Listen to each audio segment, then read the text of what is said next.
Good morning all on passive family members. ఈరోజు ఈ audio చేయడం గల ముఖ్య కారణం ఏంటంటే, కంపెనీలో జరిగేటువంటి కొన్ని ముఖ్యమైన విషయాల గురించి కొన్ని విషయాలు మనకు తెలుస్తున్నాయి. కొన్ని విషయాలు మనకి భయభ్రాంతులకు గురి చేసేలాగా మధ్యన ఎవరైతే ఉన్నారో వాళ్ళ ద్వారా మనకు కొన్ని తెలుస్తున్నాయి. ఓకే, దీని గురించి కొంచెం క్లారిఫికేషన్ ఇద్దామనే ఉద్దేశంతో మీకు ఈ ఆడియో చేస్తామండి. అదేంటంటే, మనం ప్రతి నెల కూడా ఈ నెల అయిపోతుంది, ఖచ్చితంగా ఈ నెల అయిపోతుంది అనే ఉద్దేశంతో మనం నెలలో మనం గడిపేసాం. ఓకే, అది కంపెనీ యొక్క పొటెన్షియాలిటీ. అంటే మనం ఒక కంపెనీని నమ్ముకున్నప్పుడు ఆ కంపెనీ ఇన్ని లక్షల మందిని ఒకే తాటిపైన నిలబెట్టిందంటే ఆ కంపెనీ యొక్క గొప్పతనాన్ని మనం అర్థం చేసుకోవాలి. ఇప్పుడు ఈ మధ్య చాలా కంపెనీస్ వస్తున్నాయి, MLM కాన్సెప్ట్స్ చాలా వస్తున్నాయి. అవి ఎక్కువ రోజులు ఉంటున్నాయా? లేవు. వాటి తాలూకా దాన్ని ఏమంటారంటే, వాటికి ఎంతెంత రావాలో డబ్బులు అవన్నీ సంపాదించుకొని కంపెనీ బోర్డులు తిప్పేస్తున్నారు. ఆ విషయం మీ అందరికీ తెలుసు. అందులో చాలామంది కూడా ఎఫెక్ట్ అవ్వడం కూడా జరిగింది. అయితే ఇన్ని సంవత్సరాల్లో మన కంపెనీ అందరినీ కూడా, అంటే మన ఆన్ పాసివ్ అనే కంపెనీ బయటికి వెళ్ళిపోవడానికి అవకాశం ఉన్నప్పటికీ కూడా మన కోసం ఆ కంపెనీ ఇన్ని సంవత్సరాల వరకు కోర్టులో పోరాడి ట్రాన్స్పరెంట్గా ఒక క్రిస్టల్ క్లియర్గా ఒక వైట్ పేపర్లా బయటికి వచ్చి కంపెనీ యొక్క ప్రొడక్ట్స్ని ప్రపంచానికి అందించాలని ఒక మంచి కాన్సెప్ట్తో దాంతోపాటుగా అప్లిఫ్ట్ ద హ్యుమానిటీ. అంటే అప్లిఫ్ట్ ద హ్యుమానిటీ అనేది మనం చాలా రకాలు చెప్పుకోవచ్చు. మనం ఎవరికైనా సహాయం చేస్తే అది అప్లిఫ్ట్ ద హ్యుమానిటీ. అది వ్యక్తిగతంగా కావచ్చు, ఉద్యోగపరంగా కూడా కావచ్చు. ఓకే, మన కంపెనీ బయటికి రావడం వల్ల చాలామందికి నిరుద్యోగ సమస్య అన్నది నిర్మూలించబడుతుంది. అది ఈవెన్ యాష్ గారు మన రీసెంట్గా కూడా చెప్పడం జరిగింది. యాష్ గారు కాదు, మన క్రిస్ గారు కూడా చెప్పడం జరిగింది రీసెంట్గా. సో ఇక్కడ మీరు ఒక్క విషయం, ముఖ్యమైన విషయం గమనించాల్సింది ఏంటంటే, ఫస్ట్ మనకు ఆన్ పాసివ్ వచ్చినప్పుడు ఆన్ పాసివ్ తాలూకు అడ్వర్టైజ్మెంట్స్ బుర్జ్ ఖలీఫా మీద ఇవ్వడం జరిగింది, మెట్రో స్టేషన్ మీద ఇవ్వడం జరిగింది, అలాగే మన దాన్ని ఏమంటారు LED బోర్డ్స్ మీద ఇవ్వడం జరిగింది. ఇవి చూసి చాలామంది కస్టమర్స్ మన ఆన్ పాసివ్లోకి కస్టమర్స్గా కూడా రావడం జరిగింది. ఆ విషయం మీ అందరికీ తెలిసిందే. కానీ ఇప్పుడు విక్టరీ విత్ యాష్ అన్న ప్లాట్ఫామ్ ఎందుకు క్రియేట్ చేశారు? విక్టరీ విత్ యాష్లోనే మనకి ఎందుకు ఇస్తున్నారు ఇన్ఫర్మేషన్స్ అన్నీ కూడా? అంటే ఇప్పుడు OESలో మనకి ఇన్ఫర్మేషన్ ఇవ్వాలి అంటే అది ఒక లీగల్కి సంబంధించినటువంటి ఇష్యూ. ఎందుకంటే ఆన్ పాసివ్ మీద కేసు వేశారు కాబట్టి ఆన్ పాసివ్కి సంబంధించిన ఎటువంటి ఇన్ఫర్మేషన్ అయినా సరే బయటికి ఇవ్వాలి అంటే కొన్ని లీగల్ రిక్వైర్మెంట్స్ బేసిస్ చేసుకొని ఇవ్వాల్సి వస్తుంది. ఓకే, ఇప్పుడు ఆన్ పాసివ్ అనే దాంట్లో మన ఫౌండర్స్ ఉన్నారు, అఫిలియేట్స్ ఉన్నారు, కస్టమర్స్ కూడా ఉన్నారు. కానీ విక్టరీ విత్ యాష్కి వచ్చినప్పటికీ ఓన్లీ మన ఫౌండర్స్ మాత్రమే ఉన్నారు. ఎందుకంటే మనం ఇంకా లింక్స్ బయటకి ఫార్వర్డ్ చేయలేదు. ఓకే, సో ఇప్పుడు ఈ ఆన్ పాసివ్కి సంబంధించినటువంటి లీగల్ ఇష్యూస్ ఏవైతే అతను డీల్ చేస్తున్నారో ఆ విషయాలు కేవలం మన యాష్ గారికి, లీగల్ టీమ్కి మాత్రమే తెలుసు. This is of the record. ఈ ఆఫ్ ద రికార్డ్ ఏంటంటే వాళ్ళిద్దరికి తప్ప మూడో వ్యక్తికి తెలియదు.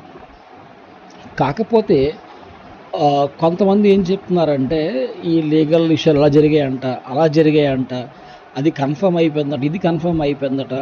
అవన్నీ ఉత్తుత్తి మాటలు. ఎందుకంటే లీగల్ విషయాలు యాష్ గారికి, లీగల్ టీంకి తప్ప మూడో వ్యక్తికి తెలియదు. ఓకే, ఇప్పుడు ఈవెన్ మనం కూడా దాని లీగల్ డాక్యుమెంట్స్ చూడాలి అంటే మన XCC తాలూకా వెబ్సైట్లోకి వెళ్ళి కూడా మనం చూసుకోవచ్చు. అందులో చాలా క్లియర్గా మెన్షన్ చేశారు, కేసు క్లోజ్ అయిపోయిందని. August 14, 2025 ఇప్పుడు క్లోజ్ అయిందని చెప్పి అందులో ఉంది. కానీ కొన్ని పాయింట్స్ వల్ల ఈ కేసు అనేది ఇంకా నడుస్తూనే ఉంది.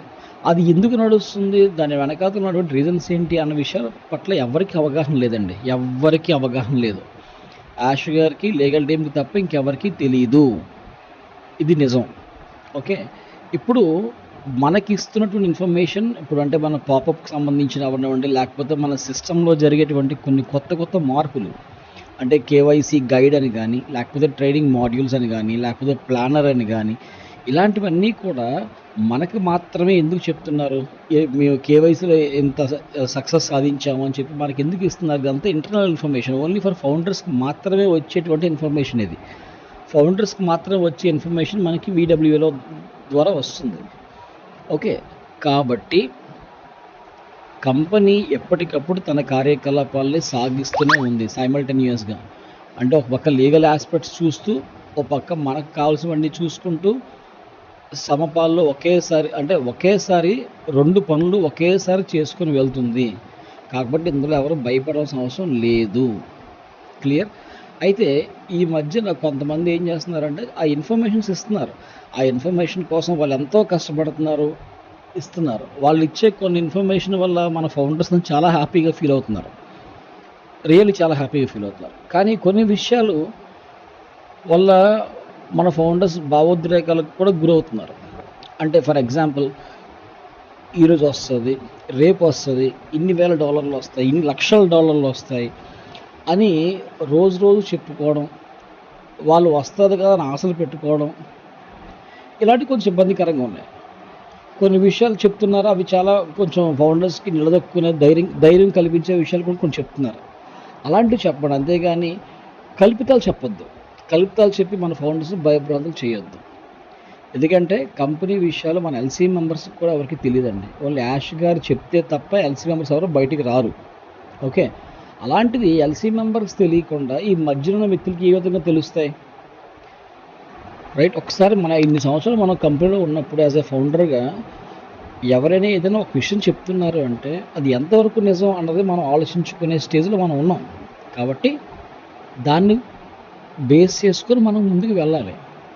మనకి ఏ ఇన్ఫర్మేషన్ అయినా సరే ఇండైరెక్ట్గా ఎల్సీ మెంబర్స్ ద్వారా మనకు వస్తుంది, ఖచ్చితంగా వస్తుంది. లేదా పాపప్ రూపంలో వస్తుంది, లేదా యాష్ గారి రూపంలో వస్తుంది.